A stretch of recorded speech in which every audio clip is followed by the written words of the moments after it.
Hello F11 members and welcome back to part 2 of the fundamentals of video tutorials for issue 64, that's May 2017.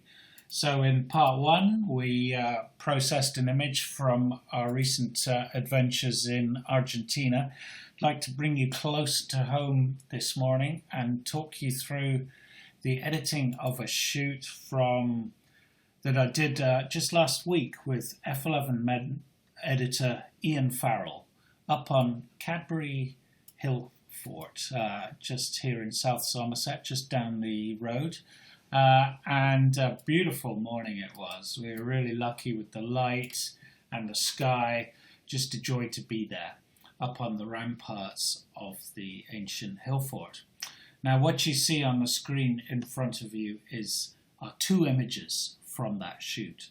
Two images shot within a couple of minutes of each other, but I've used two different techniques to deal with the all too familiar problem that we landscape photographers have out on shoots, and that's dealing with the contrast range between the bright sky and the landscape.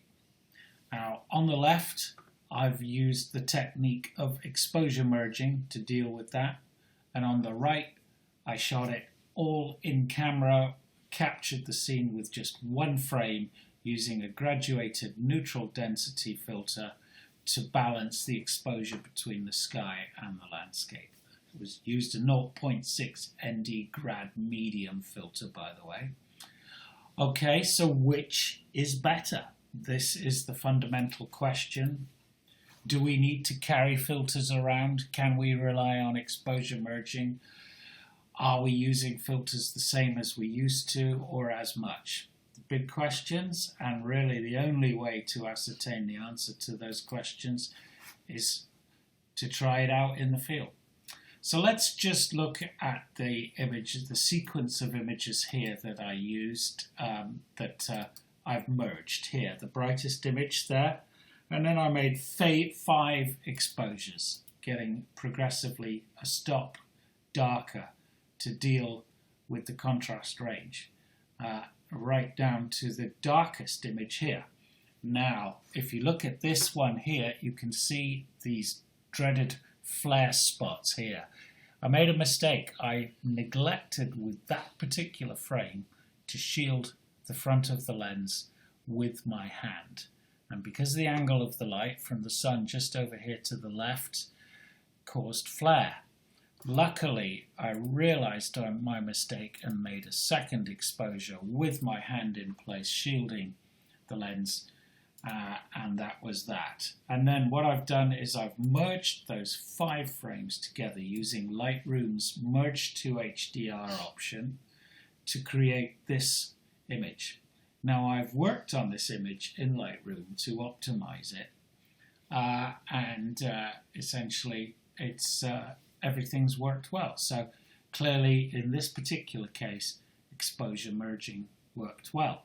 Now let's just compare that with this image here, which I shot using, again, a 0.6, which I shot using a filter to deal with the contrast range between sky and landscape.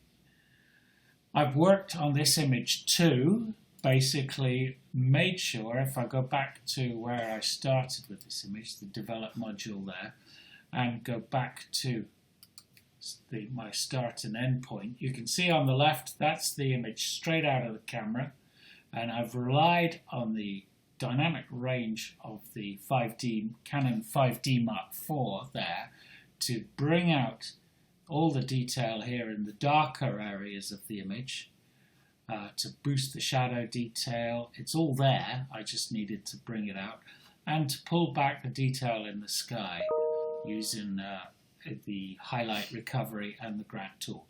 And this is the end result there. So let's now look at the 2 images in Photoshop and try and come up with some conclusions about which technique works better. Now while I was shooting this image, my first consideration was that if I put a filter on this picture, sure, I could hold back the sky effectively, but I would also hold back the exposure on the top of the tree, which would result in an unsightly grad line. It's one of the big drawbacks to using ND grad filters. So that's why I used exposure merging initially. And that's dealt with that problem well.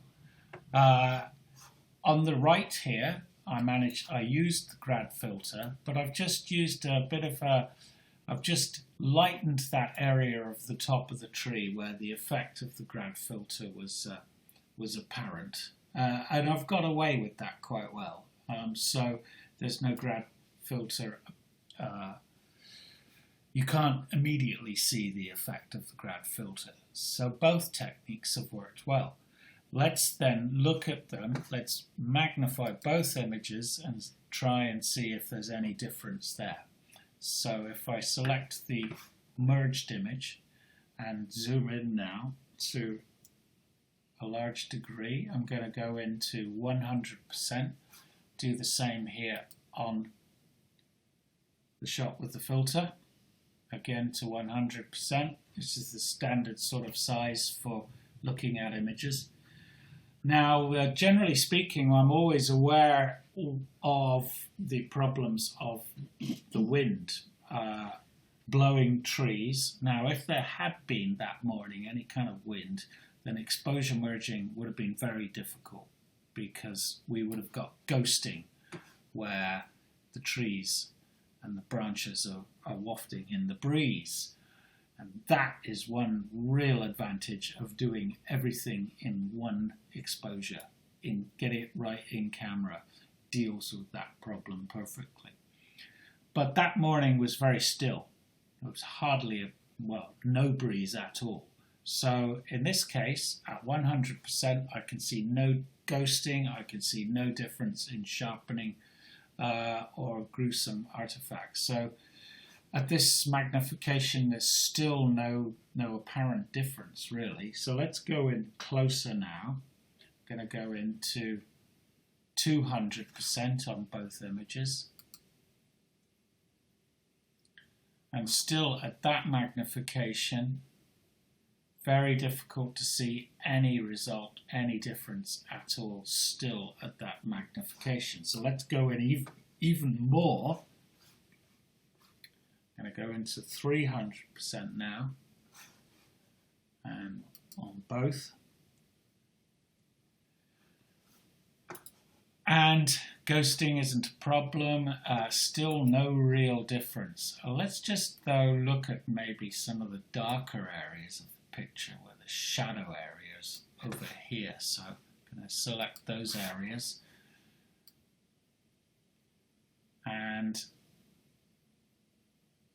I think looking at the left-hand image, the image shot using exposure merging, there's probably greater detail, just a little bit more detail in the shadows there, just a tweak, just not a huge thing. The other thing is now let's just come up here and look at the sky.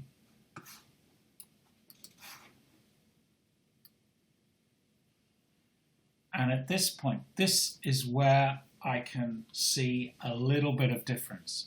On the left, the image shot using exposure merging, there's just a touch more noise visible at this magnification, 300%, just a touch of luminance noise in the image, which in the image made from just one RAW, the straight image, there's nothing visible. So really, that is the only discernible difference I'm picking up.